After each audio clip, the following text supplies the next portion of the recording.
Guys इंसान गलतियों का पुतला है, ऐसा डायलॉग तो आपने सुना ही होगा, या तो किसी के मुंह से या फिर मूवी में। तो ऐसे ही जब हम कोई गलती करते हैं तो एक कॉमन वर्ड सॉरी जो हम बहुत ज्यादा यूज करते हैं, और आपने सुना भी होगा जब गलती छोटी हो या बड़ी हो हम सिर्फ एक ही चीज बोलते हैं सॉरी। तो शायद आपने ये यूज भी किया होगा और आपने सुना भी होगा।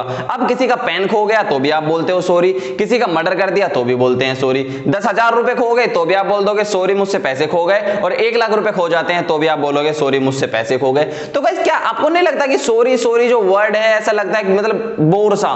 तो आप भी चाहते हैं कि सॉरी जगह पर कुछ और वर्ड बोलना, या कुछ ऐसे फ्रेजेस मैं आप लोगों के लिए लेकर आया हूं जो सॉरी को तो आप अपनी डिक्शनरी से हटा देंगे और इसकी जगह पर जो मजेदार फ्रेजेस मैं आज लेकर आया हूं उन्हें यूज करना स्टार्ट कर देंगे। क्योंकि हाँ, ऐसे जो फ्रेजेस होते हैं उन्हें यूज करके आप एक अच्छा इंप्रेशन जमा सकते हैं अपनी सोसाइटी में कि आपको इंग्लिश बोलनी आती है। तो दोस्तों इस वीडियो को लास्ट तक जरूर देखिए क्योंकि ये वीडियो बहुत ही इंटरेस्टिंग और बहुत ही इंपॉर्टेंट होने वाली है आप लोगों के लिए। वीडियो अच्छी लगी तो लाइक जरूर कीजिए। चलिए दोस्तों वीडियो स्टार्ट करते हैं विदाउट वेस्टिंग द टाइम। का जो फर्स्ट वर्ड है वो ये है आई बैग योर पार्डन, मतलब मैं तुमसे माफी चाहता हूं। और इसका हम कब यूज करेंगे? जब कोई आपके सामने कुछ बोल रहा हो लेकिन आपने उस पर ध्यान ना दिया हो, सुना ना हो, तब आप यूज करेंगे आई bag your pardon. It means कि आप उसे दोबारा बोल दीजिए मुझे माफी चाहता हूं मैं कि मैंने वो सुना नहीं। तो गाइस ध्यान रखिए जब भी ऐसी सिचुएशन आपके सामने आए कि कोई आपसे कुछ बोल रहा है तो आप ये वर्ड यूज करेंगे आई बैग योर पार्डन, आप सॉरी यूज नहीं करेंगे। दूसरा फ्रेज जो है हमारे सामने वो है आई एम टेरिबली सॉरी।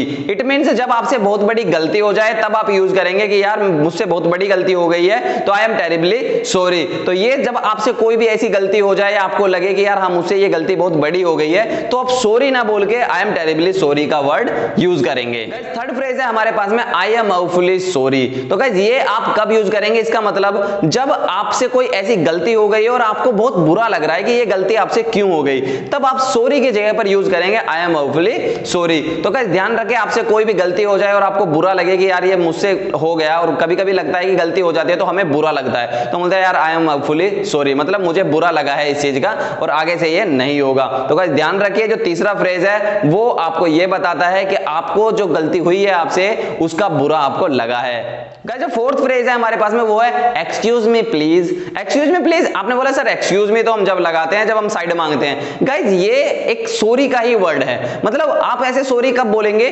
जब एक्सक्यूज मी आपको बोलना हो, जैसे आप कहीं मीटिंग में बैठे हो और आपको उठकर जाना है तो आप वहां पर सॉरी ना बोले, वहां पर बोल सकते हैं एक्सक्यूज मी प्लीज, मतलब आप वहां पर डिस्टर्ब कर रहे हैं लोगों को और आप वहां पर बीच में से उठकर जा रहे हैं, तब इस कंडीशन में आप एक्सक्यूज मी प्लीज बोलकर जा सकते हो, वहां पर आपको सॉरी बोलने की जरूरत नहीं है। गाइस जो फिफ्थ फ्रेज है हमारा वो है आई डिडंट मीन दैट, मतलब मेरा मतलब वो नहीं था। कभी कभी गाइस ऐसा होता है कि हम अपने फ्रेंड से बात कर रहे हैं या फैमिली मेंबर से बात कर रहे हैं तो हम बोलते कुछ और हैं या बोलना कुछ और चाहते हैं लेकिन वो समझ कुछ और जाते हैं, तो हम बोलते हैं अरे यार मेरा वो मतलब नहीं था, आई डिडंट मीन दैट, मतलब मेरा वो मतलब नहीं था। ये भी गाइस एक तरह से सॉरी का ही वर्ड है, आप इसे यूज कर सकते हैं जब किसी से बात करते हैं और सामने वाला कुछ और उसका मतलब समझ लेता है तो आप यूज कर सकते हैं आई डिडंट मीन दैट, मतलब मेरा ये मतलब नहीं था। सिक्स्थ फ्रेज है गाइस हमारा इट्स माई मिस्टेक। जी हाँ दोस्तों, जब आपसे कोई छोटी मोटी गलती हो जाए, जैसे आपसे कोई चीज छोटी मोटी खो जाए या फिर रजिस्टर में नाम उल्टा सीधा इधर उधर हो जाए या कोई भी ऐसी वैसी छोटी गलती जो माफ करने लायक गलती है वो हो जाए, तो आप बोल सकते हैं यार it's my mistake,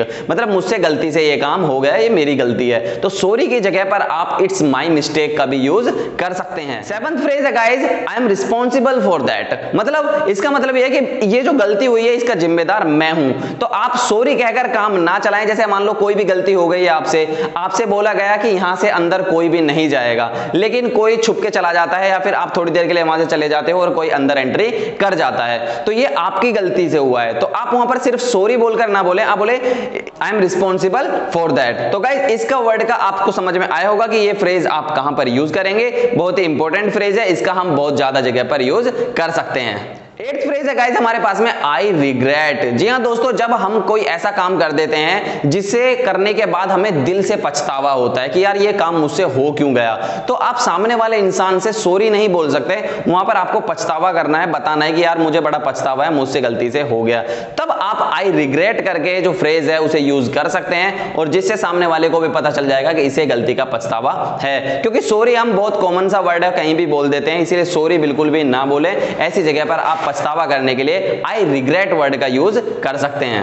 9th phrase है गाइस हमारा आई मेड एन एरर। मतलब जब भी आपको लगे कि हाँ मुझसे गलती हुई है तो आप सामने वाले को बता सकते हो कि हाँ यार मुझसे गलती हुई है, आई मेड एन एरर। तो इस फ्रेज का भी आप यूज कर सकते हैं अपनी डे टू डे लाइफ में। 10th और लास्ट जो है वो है आई वॉज मिस्टेकन। मतलब मुझे गलतफहमी हो गई थी। काफी बार ऐसा हो जाता है कि सामने वाला इंसान कहता कुछ और है लेकिन आप उसे कुछ और समझ लेते हैं। बाद में पता चलता है कि यार ये तो मेरी गलतफहमी है, मतलब मुझे गलतफहमी हो गई थी, उसने तो सही किया था, मुझे लगा कि वो मेरे साथ गलत कर रहा है। तो आप वहां पर ये कॉमन फ्रेज यूज कर सकते हैं आई वॉज मिस्टेकन। तो गाइस देखा ये 10 फ्रेजेस आपके सामने ऐसे थे जिन्हें आप अपनी डे टू डे लाइफ में यूज कर सकते हो। और आई होप कि आज के बाद आप सिर्फ सॉरी बोलकर काम नहीं चलाओगे। वीडियो अच्छी लगी है तो जल्दी से एक लाइक कर दीजिए और नए हैं तो जल्दी से सब्सक्राइब कर लीजिए हमारे चैनल को। गाइस ये जो सेंटेंसेस हैं, जो वर्ड्स हैं, ये बहुत ही हेल्पफुल हैं। तो मैं कोशिश करूंगा या उम्मीद करूंगा आप लोगों से कि आप इस वीडियो को ज्यादा से ज्यादा शेयर भी करेंगे, क्योंकि हर किसी को ये सेंटेंसेस और ये फ्रेजेस पता होने चाहिए। चलिए दोस्तों मिलते हैं नेक्स्ट वीडियो में।